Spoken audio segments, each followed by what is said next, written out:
Have you ever walked into a conversation already bracing yourself for conflict and your body starts to respond, right? Your shoulders stiffen, your breathing gets heavy, your jaw tightens. And maybe it's because you're preparing to go to Thanksgiving dinner. And every year, you and your uncle get into an all-out shouting match because of politics. Or maybe it's because you're going into a school board meeting and you know they want to have a conversation about lowering the standards for students. Or maybe it's a workplace discussion about hiring people with felony records. Or maybe it's a neighborhood conversation about public housing coming to where you live. So what happens is that we get defensive, we get into this mode of not that I'm afraid to talk about the topic, but I'm afraid of what will happen between me and the person I'm talking to. Because communication can do one of two things. It can open us up or it can shut us down. And when it shuts us down, then nothing is able to move forward. So let's talk about why do we shut down? So when your brain gets in a mode where it feels threatened, it only takes 1/5 of a second to get into that space. And we get defensive, and you know what happens if we get defensive. That is our stress response, and you know what we're going to do. We're going to fight, we're going to leave, or we're going to freeze. And when we get into this cycle of, I'm so triggered that I cannot hear what someone is saying, I have wasted time and I haven't moved forward at all. And not only that, once we get into this cycle of being triggered, responding to the triggers, once all of that cycle is done, it can take up to 20 minutes to get back to normal. Again, time wasted. So I want to talk to you about a topic, about a structure, about a way to have conversations that can help minimize all of this. So in comes a concept or a practice called reflective structured dialogue. And what it is, I have been trained in this practice for over 10 years. And it's a practice that positions us to have conversations to achieve mutual understanding and improve communications. So let me tell you more about how this works. So instead of trying to convince someone that they should believe what I believe, that is not how reflective structured dialogue works. What we do is invite people to a conversation where they're able to talk about their lived experiences. So the goal, again, is not to convince you to believe something other than what you believe. But if we say that in our communities and all of us want to work together so we can work, live, and thrive in community, we must have a way to communicate better. So I want to talk to you about how I use this concept in my classroom. So I use reflective structured dialogue to teach complex issues, to talk about issues where I want students to really be aware of their values and how their values shape their beliefs and how their beliefs shape how they make decisions. So there's a concept called ban the box, and it's a policy where advocates are asking that the question or the checkbox on a job application that asks whether or not you've been convicted of a felony be removed. Not that you cannot ask the question, but you ask it later in the process.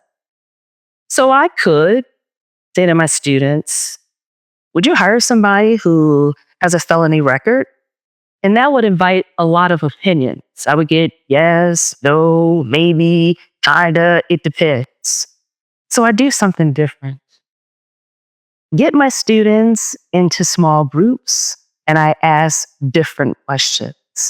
So I ask questions like, tell us a time when you needed or wanted forgiveness. Tell us a story where someone gave you a second chance. Tell us a story where someone extended grace to you and they did not have to. And what happens when I do this is the room shifts. The energy changes, students lean in, they calm down, their nervous systems calm down. And what I hear are stories like this. A student opens up and talks about a family member that has recently been incarcerated. Or a student opens up and talks about failing a class and a professor who extended them grace. Or another student opens up and talks about regretting something she did at 17 and feeling that no one has ever forgiven her for. But what this does is that it helps students connect in a way that they've never connected before, in particular in a classroom. So students will come up to me afterwards and say things like, no one has ever listened to me in this way.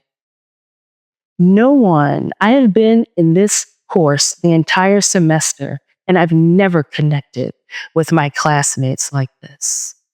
And usually what I always get is, can we do this again about another topic? Because if you haven't been in a college classroom in quite some times, it's hard to get students to open up. But when I use this topic, or what I'm saying, when I use this technique, I have nothing but a room full of engaged students. There's some things about the technique that I want to tell you what makes it so effective. So in addition to asking questions that allow people to tell their lived experiences, it's done where we set a container. And what this container does is provides a safe enough space where people do feel like they can discuss and talk openly. So we put some structures in place, and these structures might look like using time responses. So everyone is given 2, 3, 4 minutes, et cetera, to respond, and everybody uses the same amount of time to respond. We have structures in place that look like you speak about your own lived experience. So you speak from I. You do not talk about someone else's experience. And some other structures around maintaining confidentiality. And then also a really unique concept, which many people have never experienced in a conversation, is we have an agreement that says you are free to pass or pass for now if you do not want to answer or participate in a question. So what is the structured dialogue interrupts? So what it does by putting these structures in place, by slowing down the conversation, we move from the convince me attitude to help me understand. So people are given an opportunity to talk about why they have come to believe what they believe. What is it about their lived experiences that has helped shape and form their perspectives?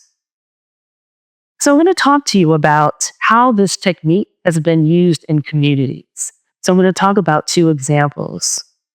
So there's an example of a community that for years had been trying to build a new school, but the conversation stalled. So for years, they've been trying to do this, and they stalled for a couple of reasons, right? Different municipalities, different beliefs about where things should go. So they decided to do something different. They were like, you know what? Let's try this again, and let's use a reflective dialogue approach. So they didn't start with drawings and zoning. They started with questions like, what does education mean to you? What are you afraid of losing? And so by doing that, everybody was able to think deeply about why they had opposition to the new school. So eventually they got it together, and after some time, they built the school. So I'm going to talk about another example, but I'm going to take you back in time to do this one. I want to take you to December 30th, 1994. And the place is Brookline, Massachusetts. And the polarizing topic is abortion. So you might know from history what happened that day. What happened that day in that community of Brookline, Massachusetts, where there was tragedy. And there were leaders in the community that said, we can't let this happen again, and we must do something. So 6 very powerful leaders in the community, 3 who identified as pro-choice, and 3 who identified as pro-life, got together and in secret had facilitated dialogues for 5.5 years and spent over 150 hours of facilitated dialogue to have conversations, but not have conversations about changing their core beliefs. Because I want you to understand the people in this room were heavy hitters. These were leaders on both sides. But what they wanted was a space where they could have a conversation, first of all, free from the media. And they wanted conversations to understand more deeply the beliefs that they all held, which were very different. They wanted to find a way to enter into the conversation about abortion that was welcoming to everyone. And more importantly, they wanted to know what they could do to prevent more shootings from happening. So all of us. So this technique or this practice I'm talking about, reflective structured dialogue, is not about creating spaces where everyone agrees. It's about creating spaces where people feel safe enough to have conversations where they stay in the room, where they don't leave, where they don't withdraw. And by doing that, again, we have rooms where people stay.